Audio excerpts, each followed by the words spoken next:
Hare Krishna everyone, welcome to our channel close life. আজকে চলে এসেছি আবারও একটা নতুন রেসিপি নিয়ে। রেসিপিটা কি তোমাদের ধীরে ধীরে বলছি। আগে দেখো, এখানে আমি দুটো কাঁচা লঙ্কা, একটু আদা নিয়ে নিয়েছি, গ্রেট করে এটা আলুর মধ্যে দিয়ে দেবো। আর তারপর একে একে হিং, কাশ্মীরি লঙ্কার গুঁড়ো, একটু ভাজা জিরার গুঁড়ো, আর তারপর দিয়ে দেবো জোয়ান। এখানে আমি প্যাকেটের জোয়ান ইউজ করছি। আমি জানি না এটা ভাজা জোয়ান না কাঁচা জোয়ান, কারণ জামাইবাবু জোয়ান আনতে গেছিল। জামাইবাবু আমাকে ফোন করে জিজ্ঞাসা করছিল যে ভাজা জোয়ান আনবো না কাঁচা জোয়ান, তো আমি বলে দিয়েছিলাম প্যাকেটের। তোমরা ওই প্যাকেটের জোয়ানও ইউজ করতে পারো, আবার লুজ যেটা পাওয়া যায় সেটাও করতে পারো। তো আমি এই প্যাকেটের জোয়ানটা ইউজ করেছি। এরপর দিয়ে দেবো পরিমাণ মতো নুন, আর সব শেষে দিয়ে দেবো অনেকটা পরিমাণে ধনেপাতা। এরপর এই পুরো আলুর পুরটাকে ভালো করে মিক্স করে মশলার সাথে আমি সাইডে রেখে দেবো। এখানে তোমরা চাইলে একটুখানি চাট মশলা ইউজ করতে পারো, যেহেতু আমাদের বাড়িতে চাট মশলা খাই না, তো তার জন্য চাট মশলাটা দিয়ে নিয়ে। আজকে আমি যেহেতু বানাচ্ছি আলু পরোটা, এখানে আলুর পুরটা রেডি করে রেখে দিলাম। আর এখানে দেখো আটা আর ময়দা আমি মিক্স করে নিয়ে নিয়েছি। আলু পরোটা অনেকে আটা ময়দা মিক্স করে বানায়, আবার অনেকে আটা দিয়ে বানায়। তো তোমাদের যেটা ভালো লাগে তোমরা সেটা করতে। তবে আমার মনে হয় 75 গ্রাম ময়দা আর বাকিটা আটা দিলে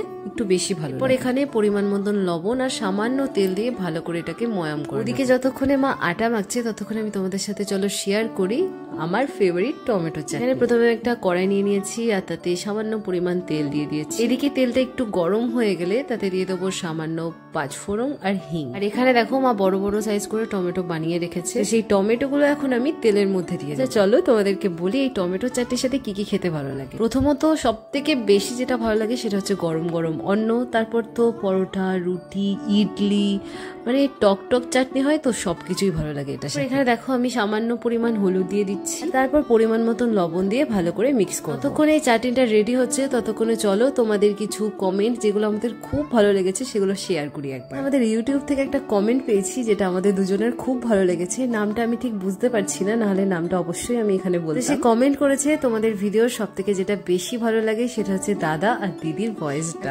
সুনাম শুনতে কার না ভালো লাগে, তাই আমারও খুব ভালো লেগেছে। থ্যাংক ইউ এত সুন্দর কমেন্ট করার জন্য। আরেকজন কমেন্ট করেছে সোমা দাস, ব্যারাকপুর থেকে আমাদের ভিডিও দেখছে, আমাদের ব্লগ তার খুব ভালো লাগে। থ্যাংক ইউ এতটা সাপোর্ট করার জন্য। যাই হোক, আজকে এই দুটো কমেন্ট তোমাদের সাথে শেয়ার করলাম। নেক্সট ব্লগে আরো দুটো ভালো কমেন্ট তোমাদের সাথে আবার শেয়ার করব। একে দেখো একটু সামান্য পরিমাণ চিনি, ধনেপাতা আর কাঁচা লঙ্কা কুচি দিয়ে আমি চাটনিটা রেডি করে নিয়েছি। এখানে দেখো আলু পরোটা করার জন্য আমি এখন আটা নিয়ে নিয়েছি। এটা একটুখানি বেলে এর মধ্যে পুরটা নিয়ে দেখো। আলু পরোটা বানাতে কিন্তু আমি খুব একটা দক্ষ নই, তবে ও আমার থেকে বেশি ভালো পারে।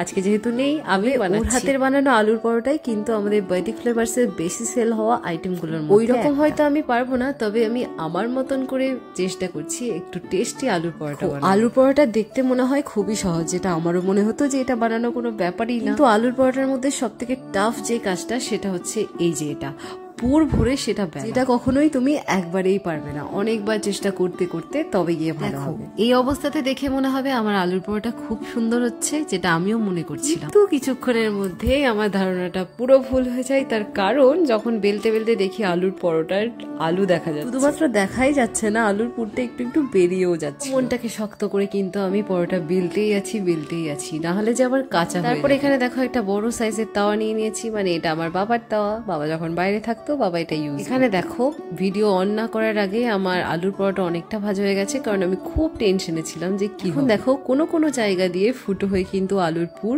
বেরিয়ে যাচ্ছে। যেমনই হোক আমি এটা বানিয়ে ফেলেছি, আর এখন টেস্টের পালা। টেস্ট করে কি বললো দেখো তোমরা।